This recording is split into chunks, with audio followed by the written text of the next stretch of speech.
नमस्कार, मी मृणाली पिळणकर. तुम्ही पाहत आहात LS मराठी.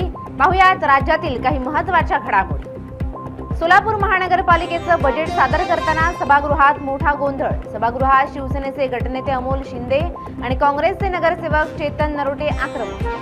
भिवंडी महानगरपालिका अर्थसंकल्पावर 6.5 तास चर्चा. विशेष महासभेत अनेक सदस्यांनी मालमत्ता कर, घनकचरा व्यवस्थापन, शिक्षण, आरोग्य या विषयावर अनेक तक्रारींचा पाडा सभागृहात वाचला. महावीर जयंतीनिमित्त भिवंडी शहरातील मांस विक्रीची दुकानं बंद ठेवण्याचे महापालिकेचे आदेश.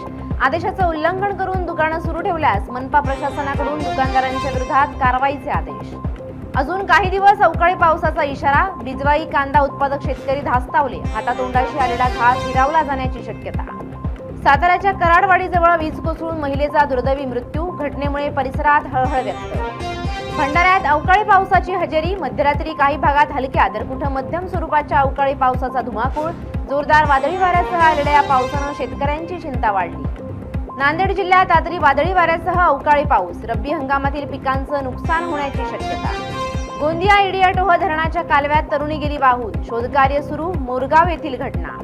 वरंध घाट 30 एप्रिलपर्यंत वाहतुकीसाठी बंद. हिरडोशी ते वरंध घाटाच्या 21 किलोमीटर अंतराच्या काँक्रिटीकरणाचं काम सुरू. धाराशिवच्या हुनाळामध्ये खुराकमधून गायींना विषबाधा. 4 गायींचा मृत्यू. शेतकऱ्याचा आक्रोश.